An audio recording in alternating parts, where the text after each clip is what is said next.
OJ's football legacy is destroyed. People will never remember or think about what a great running back he was. Welcome to Watch Mojo, and today we're taking a look at some of the most horrific crimes by athletes. People want to say things about me that, they have their own opinions and they can say what they would like. Michael Vick. In 2007, former Atlanta Falcons quarterback Michael Vick faced federal charges related to operating a dogfighting ring known as Bad News Kennels. Bad News Kennels was started us wanting to breed pit bulls with the patches and the ones that, look pretty, and it was show dogs, and we was gonna sell them. And it just went from one aspect to another. It took place on a property he owned in Virginia, and it involved breeding, training, and forcing pit bulls to fight for sport and profit. Court documents and investigative findings revealed multiple instances of disturbing animal cruelty, including putting underperforming dogs out of commission. Vick pleaded guilty to a conspiracy charge and served 21 months in federal prison, leading to his temporary suspension from the National Football League. Best thing for me that ever happened to me in my life was me getting shipped off to Kansas, man. Because other than that, I wasn't going to change. Lawrence Taylor. The Hall of Fame linebacker Lawrence Taylor has faced multiple legal issues since retiring from the NFL. My life was on the way down, and it was on the way down fast. One of the most severe incidents occurred in 2010 when he was arrested at a suburban New York hotel. Taylor was charged for forcing himself onto an underage girl after paying her $300. Prosecutors stated the girl had been brought to the hotel room by a suspected pimp against her will. Taylor's defense team maintained his innocence, claiming he was unaware of her age. There's been a lot of learning curves in my life, and fortunately, I have friends that love me. I have a family that loves me. I know who I am, and I know what I am, and I'm able to keep going on. He later pleaded guilty to sexual misconduct and patronizing a sex worker, and received 6 years of probation.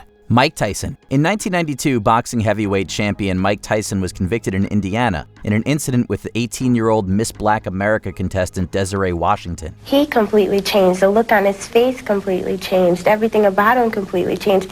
He changed from a sweet and nice person that I thought he was earlier to just this animal, like a demon or something. In minutes? And in seconds. He had allegedly forced himself on her in July 1991, when Desiree accompanied Tyson back to his hotel room in Indianapolis. Though Tyson maintained the encounter was consensual, Desiree testified otherwise, leading to his conviction after a jury trial. He was sentenced to 10 years with 4 suspended and served 3 years before being released on parole in 1995. He had to register as a sex offender as a result of his conviction. This is always going to be hovering over my head, something I did not do. Craig Titus and Kelly Ryan. Professional bodybuilders Craig Titus and his wife Kelly Ryan were implicated in a 2005 homicide case in Las Vegas, Nevada. From the outside, it looked like they were the perfect power couple. But behind the bleached white smiles, there were dark secrets that could affect their carefully sculpted reputations. Did those secrets all blow up in their faces that dark night in the middle of the desert? The charred body of their personal assistant, Melissa James, was discovered in the trunk of Ryan's burned-out Jaguar sedan in the desert. Investigators determined the couple fled cross-country following the death. Prosecutors allege that James was killed following a dispute, with subsequent efforts to conceal the crime by burning her remains in the vehicle. The couple later accepted plea deals to avoid a capital murder trial. Titus pleaded guilty to second-degree murder, kidnapping, and arson, receiving a minimum of 21 years in prison. Ryan pleaded guilty to arson and battery with a deadly weapon. Craig got up to 55 years. Kelly cut a plea deal for arson and assault and battery with a deadly weapon. Esteban de Jesus. Puerto Rican boxing champion Esteban de Jesus, who famously fought Roberto Duran, saw his life tragically derailed by substance use disorder after his retirement. In November 1980, while under the influence of illicit substances, de Jesus was involved in a road rage confrontation in San Juan. The incident escalated when he fatally shot Roberto Cintron Gonzalez, who was driving another vehicle. Jesus was later tried and convicted of first-degree murder for the fatal shooting and received a life sentence. Despite his life sentence, he was released in 1989 after being diagnosed with AIDS. Bruce Kimble. In 1988, 2 weeks before the U.S. Olympic diving trials, former Olympic silver medalist Bruce Kimble caused a devastating vehicular homicide incident in Florida. Sporting a t-shirt that said diving, 25-year-old Bruce David Kimble of Ann Arbor, Michigan, walked out of the Hillsborough County Jail on bond. He's charged with 2 counts of vehicular manslaughter. Driving drunk with a blood alcohol level significantly above the legal limit, Kimble drove his vehicle at high speed into a group of teenagers and gathered in a parking lot. The collision resulted in the passing of 2 boys and severely injured several others. Kimble later pleaded guilty to 2 counts of vehicular homicide. He received a 17-year prison sentence but was released after serving less than 5 years. I'm glad it's over. We've been through a lot and we just want to try to work on our lives now. The judge permanently revoked his diving privileges as part of the sentence conditions. Robert Rosier. Former NFL defensive end Robert Rosier became a central figure in a series of organized killings after joining the Nation of Yahweh, a religious group in the 1980s. He is 33-year-old Robert Rosier, also known as Nariah Israel. He is a member of the Yahweh sect. Rosier sought to join the group's secretive brotherhood and participated in deaths orchestrated by the organization's leader. Rosier personally confessed to killing at least 4 people in Florida in 1986. These murders were often carried out against random individuals and sometimes involved disturbing acts, such as cutting off body parts to prove one's loyalty to the group's leader. Rosier's confessions led to him receiving a reduced 22-year sentence. Robert Rosier was sentenced to 22 years in prison after pleading guilty to the second-degree murders of 4 people. Rae Carruth. Rae Carruth, the wide receiver for the Carolina Panthers, was found guilty of conspiracy to commit murder in 2001, stemming from the 1999 shooting of his girlfriend, Cherika Adams, who was 8 months pregnant with his child. I wasn't actually originally assigned to the call itself, but I was close by and I figured, why not? It seemed like a simple accident. It ended up being far from that. Prosecutors successfully argued that Carruth orchestrated the drive-by shooting in Charlotte, North Carolina, because Adams refused to terminate the pregnancy. While Adams died nearly a month later from her injuries, their infant son, Chancellor Lee Adams, survived via emergency C-section. Carruth was acquitted of first-degree murder but convicted of conspiracy, serving almost 19 years in prison before his release in 2018. Wearing a full smile behind the barbed wire fence, Rae Carruth's walk to freedom was short and simple, unlike the days leading up to his conviction. Eddie Johnson. Notorious for his off-court behavior, the former Atlanta Hawkins player Eddie Johnson faced multiple criminal charges throughout his lifetime, including burglary, battery, and substance possession. This resulted in the athlete spending multiple occasions in prison prior to the heinous crime, which came to be most associated with him. In 2008, Johnson was sentenced to prison in Florida following a conviction for the sexual battery of an underage girl. The convictions came with a mandatory life sentence without the possibility of parole. He passed from an undisclosed illness while serving his life sentence in 2020. Sally McNeil. It seemed like a perfect marriage of 2 competitive bodybuilders, but behind closed doors, steroids made things volatile. On Valentine's Day in 1995, professional female bodybuilder Sally McNeil fatally shot her husband Ray and called the police to confess. The couple had met 8 years earlier at a bodybuilding program in the U.S. Marines, but Ray was reportedly violent and unfaithful to McNeil. On the night of the shooting, McNeil claimed she had acted in self-defense, stating that Ray tried to strangle her when she confronted him about his infidelity. Steroids were involved also. It makes for an explosive and volatile situation. However, the prosecution successfully argued that the shooting was premeditated, based on the trajectory of the bullets and the blood splatter evidence. Consequently, McNeil was convicted of second-degree murder in 1996 and sentenced to 19 years to life. Despite multiple appeals, she remained in prison until 2020 when she was granted parole. They say she blasted her husband with a shotgun, then went to the bedroom to reload, and then returned to shoot him a second time in the face. Mark Rogowski. A former professional skateboarder and now convicted killer may be on his way to being a free man after spending more than 30 years in prison. Mark Rogowski was only 14 when he began his professional skateboarding career in 1980, and it quickly took off. He won national championships and secured several endorsement deals, earning thousands of dollars every month. His rapid fall from grace began when he broke up with his long-term girlfriend, Brandy McLean, and turned to alcohol to cope. Angry and jealous of McLean's new relationship, Rogowski directed his rage towards her best friend, Jessica Bergston. The prosecutor said Rogowski abducted Bergston from her apartment in Pacific Beach and hauled her off to his condo in Carlsbad. In March 1991, Rogowski invited Bergston to his house, where he sexually assaulted and murdered her. He later admitted this crime to a spiritual advisor, who convinced him to confess to the police. Rogowski pleaded guilty to first-degree murder and sexual assault, receiving a sentence of 31 years to life. Well, that's right. After Mark Rogowski was granted parole last year for a second time, Governor Newsom once again reversed the state parole board's decision to release him. Evangelos Goussis. The gangland war exploded into the public arena back in June 2003, when Carl Williams ordered the murder of Jason Moran from the notorious Moran crime family. In the late 1980s and early 90s, Evangelos Goussis made a name for himself as a boxer and kickboxer, winning the World Middleweight Championships in kickboxing. At the same time, Goussis worked as a nightclub bouncer and became involved in Australia's criminal underworld. This association led him to become entangled in the Melbourne gangland killings, particularly the murders of Lewis Kane and Lewis Moran. Lewis Moran, the patriarch of the Moran crime family, was shot dead.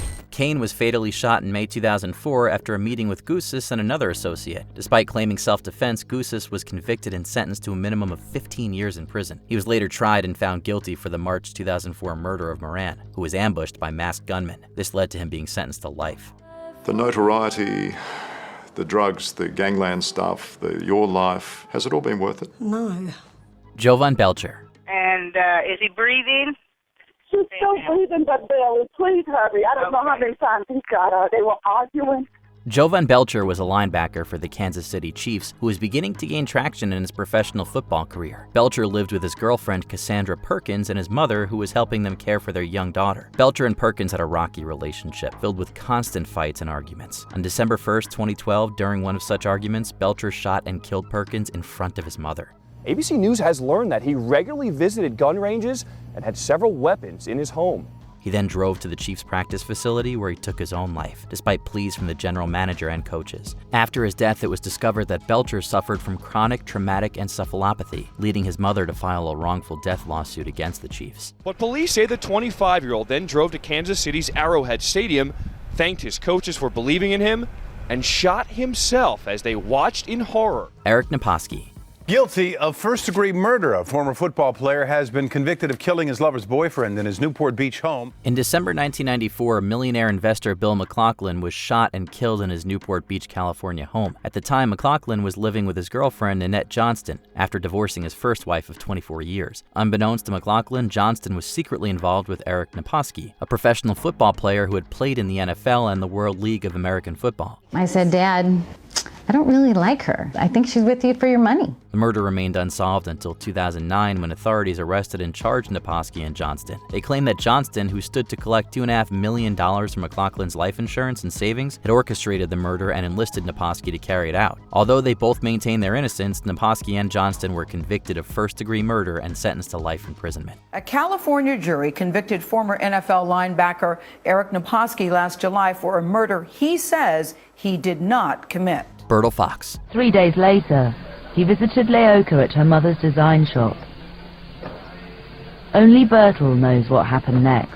Bertil Fox was born on the Caribbean island of St. Kitts and moved to London as a toddler. In his teenage years, Fox began bodybuilding and quickly became a powerhouse, winning nearly every possible contest and earning the nickname Brutal Bertil. That name took on a darker meaning in September 1997, when he fatally shot 2 women in St. Kitts and Nevis. Leoka's family also wanted the relationship to end. Her mother, Violet, intervened. The victims were Violet Brown and her daughter Leoka, who was Fox's former fiancée. While Fox claimed the shooting was accidental, his best friend testified otherwise. He was convicted and sentenced to death by hanging, which was later commuted to life imprisonment. After serving 25 years, Fox was pardoned by the Governor General of St. Kitts and Nevis and released in 2022. He had to do something. He felt like if he couldn't have her, then why should anyone have her? Chris Benoit. Well, the wrestling world in shock today. Former champion Chris Benoit found dead in his Atlanta home along with his wife and young son. This Canadian wrestler achieved worldwide fame in WWE, winning 30 championships in various international wrestling tournaments. By 2007, Benoit was already a 2-time world champion and was poised to win a 3rd championship on the night of June 24th. However, he failed to show up for the match. When authorities entered his home the next day for a welfare check, they found the bodies of Benoit, his wife Nancy, and their son Daniel. But go back real quickly if you can for this text message. It's got to be at least very alarming or very strange for them to say you need to go to this house and check it out. Over the prior 3 days, Benoit murdered Nancy and Daniel, placed Bibles beside their bodies, and then took his own life. An autopsy later revealed that Benoit suffered from severe chronic traumatic encephalopathy and had misused steroids and alcohol, which could all have contributed to his unimaginable actions. In reality, WWE superstar Chris Benoit, his wife Nancy, and their son Daniel are dead. Hiroshi Ogawa. Financial struggles are common, but they can sometimes push people to take disastrous actions. Take Hiroshi Ogawa, a former professional baseball pitcher for the Lotte Marines in Japan. Ogawa left the sport in 2002 and began working at an industrial waste disposal firm. Not long after, he went bankrupt and decided to seek financial help from his boss. When he visited his boss's home, he encountered the housekeeper, 67-year-old Kazuko Nishiuchi, whom he reportedly asked for a loan. Nishiuchi denied this request, causing Ogawa to physically attack her, leaving her unconscious. He then stole money from the house and disposed of the housekeeper's body in a nearby pond. Ogawa was ultimately found guilty of murder and sentenced to life imprisonment in September 2005. Oscar Pistorius. Well, now all anyone cares about is what drove this Olympian to shoot his girlfriend 4 times in the early hours of Valentine's Day. In 2012, South African sprinter Oscar Pistorius made history as the first double-leg amputee to compete in the Olympics. Before this momentous achievement, he had already won several Paralympic gold medals, becoming both an inspirational and influential figure in sports. But things took a tragic turn in 2013 when he was charged with the murder of his girlfriend, Reeva Steenkamp, at his home. This legal saga has lasted nearly 5 years now. But this morning it took just minutes for a judge to more than double the jail sentence for Oscar Pistorius. Pistorius never denied shooting Steenkamp, but he claimed to have mistaken her for an intruder. Initially, he was convicted of culpable homicide and sentenced to 5 years in prison. However, on appeal, this conviction was upgraded to murder, and his sentence was increased to 13 years and 5 months. After serving over 8 years, Pistorius was granted parole in 2024. They managed to spirit him away from the prison near Pretoria without being seen. He is now believed to be at home at his uncle's house in a wealthy suburb of Pretoria. Aaron Hernandez. Hands that caught so many touchdown passes in handcuffs today as he was led into court, charged with the brutal murder of his friend Odin Lloyd. Aaron Hernandez was a fierce NFL tight end who played 3 seasons with the New England Patriots. He seemed destined for a long, successful career, but that all changed in 2013. In June of that year, the body of Odin Lloyd was discovered at an industrial park near Hernandez's home. Lloyd had met up with Hernandez the day before his death, and they had driven around together. You were with him just hours before he was murdered. Yeah. What'd you guys do? Hang out. It was a typical Sunday. Hernandez became the prime suspect and was soon arrested and charged with first-degree murder. Less than 2 hours after his arrest, the Patriots released him from his contract. Hernandez was ultimately convicted and sentenced to life in prison without parole. In 2017, while still appealing his conviction, he took his own life in his prison cell. We do move on tonight and to new reporting here this evening after a former Patriot star was discovered dead in his cell. Before we continue, be sure to subscribe to our channel and ring the bell to get notified about our latest videos. You have the option to be notified for occasional videos or all of them. If you're on your phone, make sure you go into your settings and switch on notifications. O.J. Simpson. Former NFL star and actor O.J. Simpson was charged with the 1994 murders of his ex-wife Nicole Brown Simpson and her friend Ronald Goldman in Los Angeles. The subsequent criminal trial became highly publicized globally, concluding with his controversial acquittal in 1995. He was later found civilly liable for the wrongful deaths in 1997. For the anguished families of Ronald Goldman and Nicole Brown Simpson, this was justice. Our family is grateful for a verdict of responsibility, which is all we ever wanted. And we have it. Thank God. Over a decade later, Simpson faced a separate criminal case in 2007 for armed robbery and kidnapping in Las Vegas, after he and several men forcibly retrieved sports memorabilia he claimed was his own. He was convicted in 2008 and sentenced to 33 years in prison, serving 9 years before being granted parole in 2017. In the end, at least publicly, O.J. Simpson felt content about his place in the world. Those were some of the most horrific crimes athletes have ever committed. Was their sentence just, or do you disagree? Tell us in the comments section.